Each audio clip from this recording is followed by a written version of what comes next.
everyone, Swadika. Welcome to the weekly live oracle.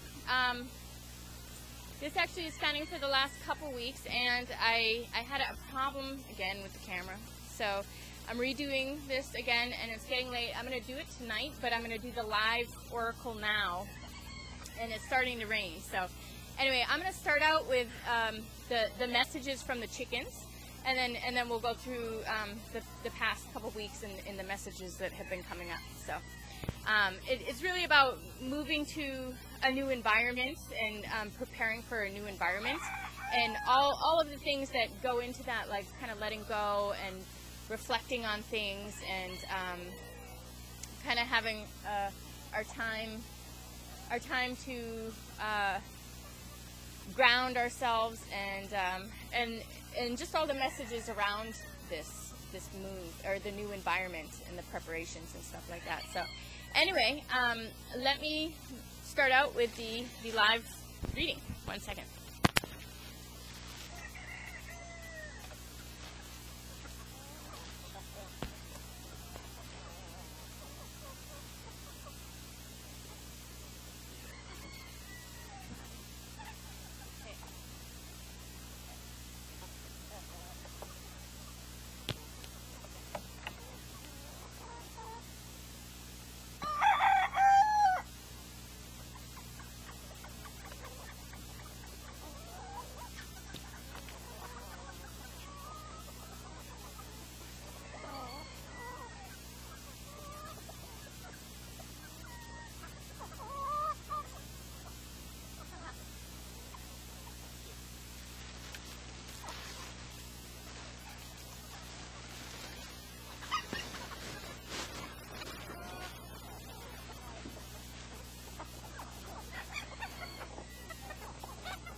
Okay, so we started out with who's the first one? Oh, this one got it, and this one looks like Punk Rock. Punk Rock died, and this one is a chicken for sale who is a little bit sick and down and under, but this is the same feathering colors as Punk Rock. So I want to say the message in that is that there's kind of some type of death, because Punk Rock has died, and there's like a death in the old way of enjoying oneself and expression. The expression is changing. The way of life, that the mode of enjoyment is changing, and that in the change there's kind of like a little down and under period, because this one has a cold, and so there's kind of that grounding moment of kind of becoming humbled and having that healing time. Sometimes when we need time to heal, we'll actually get sick so that we can have that nesting or that nurturing time for ourselves. Then we had the survival, the Kundalini energy. That was Little Red Amore, and she got it and she dropped it, and then that was very interesting. And then Illuminata came and got it, which has to do with spiritual group, spiritual society, and then that she dropped it and gave it to the golden phoenix, the little golden phoenix. So and the little golden phoenix ran off with it. So that was very interesting. It's almost like there's this fast changes that is that we're going through, and it's like there's this survival and this passion, and then that turns into kind of a friendship, looking for friends, looking for spiritual community, having that bond, feeling that comfort of true support and community, and then going from that to a completely new phase or new beginning that we don't even know yet. It's rising from the ashes. So we don't know what the phoenix will be when it rises from the ashes, but there's kind of these phases of preparation going on, where we're running this energy of survival, and we're running this energy of the Kundalini, and then we run this energy of people and what matters in our life, and then from there we have the phoenix rising. So and then the last one was the little runt of my flock, the smallest little runt of the flock, took it away, and no one bothered her. So that was very interesting. I'm surprised at the ones that got the lettuce today. It's almost like the smallest ones, the underdogs. Sometimes what is small is huge, and sometimes the meek, humble, small person is the one that goes gigantic. You know, they end up being the one that perseveres, that ends up prevailing in life. So that's really cool. So it looks like it's almost like whatever was small within us is going to rise up and come out and become big and beautiful and grand in this new transition into 2015 and the new life that awaits for us in this year ahead. So anyway, I'll try and do a recording out here, but it is getting late and it's raining, so we'll see. Okay, 1 minute. Okay, so I'm gonna give this a shot. Hopefully it doesn't rain too bad. These are my Brahmas I have here, and they're also kind of dealing with the little cold that's going around, and you know, often we kind of, like I said, get ourselves sick right before a transition or whatever, to kind of get a little a good time with ourselves, a time to be with ourselves, to nurture ourselves and really kind of contemplate everything and gear up for the new change. And so anyway, let's see.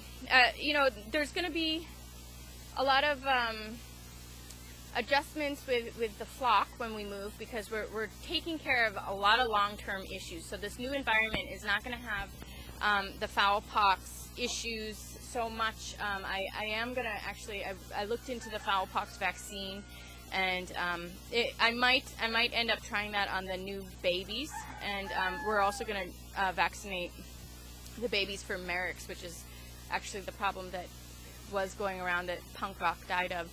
And so we're kind of preparing for the new pests and the new predators, and because, you know, when we move there, it's going to be a different set of mosquitoes, a different set of problems that I'm already familiar with, so I'm ready for. So I'm geared up for it. And then you know, really a lot of my chickens that have been stressed, my small chickens, will have their own coop, so they'll be very excited, and you know, they'll be able to have a freedom that they haven't had in a while, like a comfort of you know, having their own place and not being so intimidated by the larger chickens.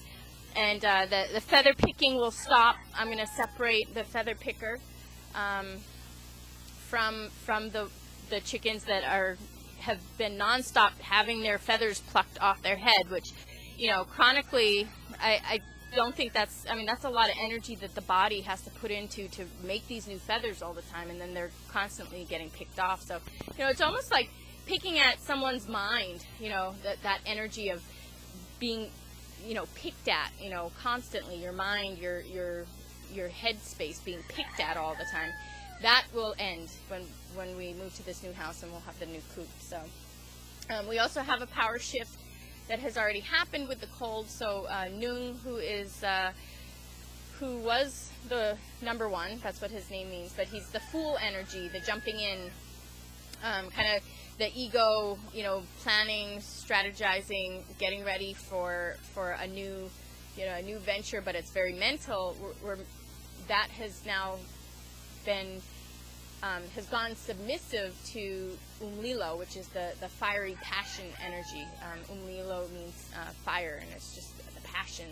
And so umlilo's back in charge, and he could tone it down a little bit, but I think the power dynamics are a lot better now. So we had the one message about, you know, the chicken that had the neck problem ended up swimming, going into the moat and swam, and even though it was crippled or handicapped, it was able to swim very well. So this talks about when we get thrown into something new and we don't know if we can do it, we're going to be able to swim. So that's really cool. And then with the punk rock dying, I already spoke about that. Really a renewal of the way we experience fun in life and experience our own expression. That is changing, and that is going through a rebirthing process now. And then the other story I'm going to get into 1 minute. I just want to check on the camera and then also check on chickens because it's bedtime now. Hold on. Okay, so anyway, this story about Artica windata is kind of a story of there is this process of liberation happening. Her name meant going through a hard time and being picked on by other chickens, and then being isolated and alone, and then she was liberated into my flock, and then so the meaning of her life is really about coming into freedom. But I became a lot closer with her when we got to Thailand. She was a rescued chicken, so it took a little while for her to, you know, get really close with me. And so we became very close in Thailand, and when a chicken died, she told me it was a black and white chicken. All the feathers were black and white, and then she showed me a chicken that my house sitter said that the feathering is the exact same feathering as this chicken. And I'm trying to think of who this chicken could be, because she was describing it, and we were, you know, going back and forth talking about it, and I'm trying to figure out, you know, we went for days trying to figure out who this chicken was, and I'm trying to picture this feathering that she showed me, and then try to piece it together from there. And then it was probably maybe three or 4 days later that I noticed that Artica windata was missing, and it was just so devastating to me. I realized, well, what really hurt me when I realized she was missing was that I knew that she had been gone. I hadn't seen her for 4 days, and I realized that I didn't notice her for 4 days, and this was devastating to me, because normally I notice my chickens when they're missing right away, and then, you know, if I backtrack it, I can remember the last time I saw that chicken, and I've never gone 4 days without paying attention to a chicken that was missing, you know. And I think it was because I was so diverted, my attention was so diverted to kind of a false description, a false reality. I mean, I want to say, I mean, because this was, there's the symbolism in this, in the message in it, that, you know, it doesn't really apply to my house sitter, but just that there was a story that didn't make any sense. It wasn't true. I mean, she just didn't know how to describe the feathers, but it wasn't about that. It was just the face value of all the facts that I was looking at had no substance. It wasn't real. It had nothing to do with Artica windata, because as soon as I showed her the picture of Artica windata, she's like, yeah, that's it. But that was nothing to do with the feather type she showed me or the other chicken, you know, but she just couldn't remember. But the whole thing is I'm familiar with people doing this to me and to other people. I see this all the time, where people get so sidetracked with delusionary or illusionary realities. Somebody's, you know, getting all of the attention, diverting the attention to some delusionary reality, and in the process of the person dealing with, you know, another person's drama, or, you know, this a story, you know, they're caught up dealing with this whole story that is fake. There's nothing to it, and in the process they don't acknowledge their real relations, and they don't even realize that they have given no attention to the real relations, and that they lose their relations. And this is very painful.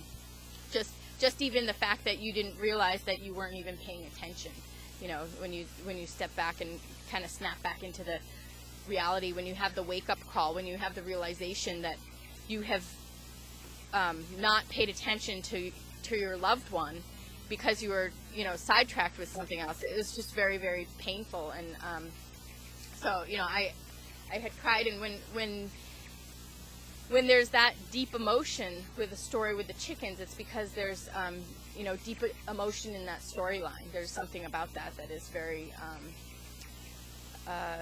very real and very potent, and it happens, and it's something that we can understand and come to terms with, you know, and it's like something we just need to come to peace with, that this happens, and when a person wakes up to that state of realizing what, you know, what they were doing by accident, you know, paying attention to something that doesn't exist or some false reality, it's very sad, and it's very painful when they wake up and realize what they have neglected or abandoned, you know.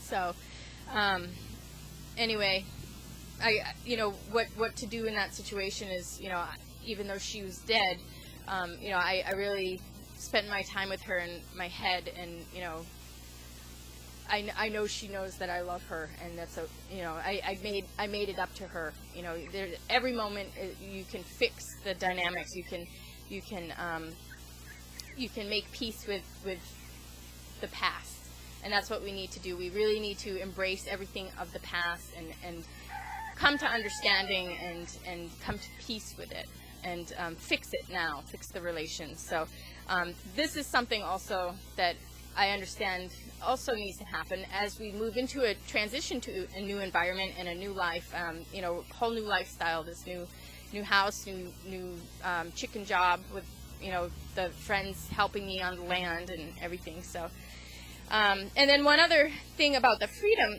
Fuji has been cracking me out. She's so funny. Fuji's the wild Thai chicken, right?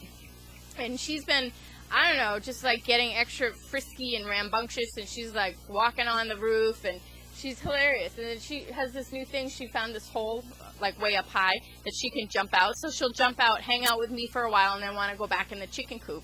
So then I have to come back and like open the door for her so she can go back into the chicken coop when all the other chickens are in there. So it's almost like, you know, the wild nature, the wild part of ourselves, or our natures is becoming domesticated, and at the same time the domestication is becoming more wild, you know. And so it's like this beautiful blend, because she has my other chickens now taking notes and following her up to the spot, you know. So she's, you know, she's adding this new energy and this new intelligence to my flock with this wild nature, and domesticating it. And then also she is being more domesticated herself. She loves that chicken coop. She, you know, she always wants to go back in after she comes out and does her little rounds, and then she wants to go back in because she loves the chickens and she loves the chicken coop. So it's just a beautiful blend of you know, the wild part of ourselves and the domesticated part of ourselves, and just being able to experience both realities and both parts of ourselves in the different realms of life. So so I guess that's about it for all the messages. And yeah, next time I see you, we will be at the new farm. So cool. And then we'll, you know, I have the dailies every day, so check those out, and I will see you again in a couple weeks. Swadee ka, thank you very much.